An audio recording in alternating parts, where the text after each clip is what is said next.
দেখুন বন্ধুরা, আজকে বড়ি দেওয়া হবে বাড়িতে। বেশ রোদ উঠেছে ভালো, তার জন্য ডালটাকে আগের দিন রাত্রে ভিজিয়ে নিয়ে মিহি পেস্ট করে নিয়েছি। এবার এটা ভালো করে ফেটিয়ে নিতে হবে। এই যত ফেটাবেন তত বড়িটা বেশ ভালো, মানে শুকনোর পর বেশ নরম হবে, গুঁড়ো গুঁড়ো হবে ভালো।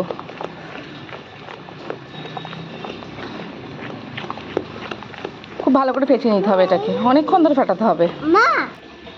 এবার বড়িটা ভালো ফেটানো হয়েছে কিনা বুঝবেন কি করে? তো একটা বাটির মধ্যে একটু জল নেবেন, দিয়ে একটুখানি এই বড়ির ডালমাটা নিয়ে ফেলবেন।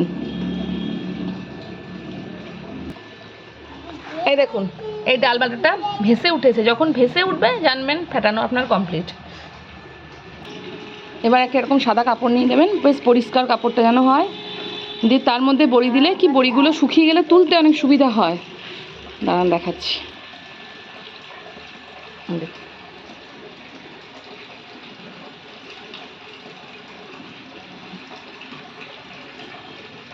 যদিও আমি খুব একটা এক্সপার্ট নই, যারা এক্সপার্ট তারা আরও অনেক ভালো করে দেয়। আমি মায়ের কাছ থেকে শিখেছি, দিয়ে প্রথমবার দিচ্ছি।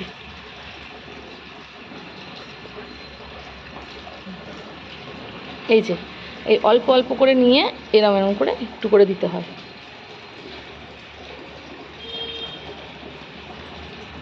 পুরো বড়ি দেওয়া কমপ্লিট হোক, তারপর দেখাচ্ছি আপনাদের। দেখুন বন্ধুরা, এরকম হবে। এবার জায়গাটা অনেকটা বড়, আর আমি প্রথমবার বলে ছড়িয়ে ছিটিয়ে দিচ্ছি। এটা লাইন বাই লাইন দিলে আরও সুন্দর দেখতে লাগে।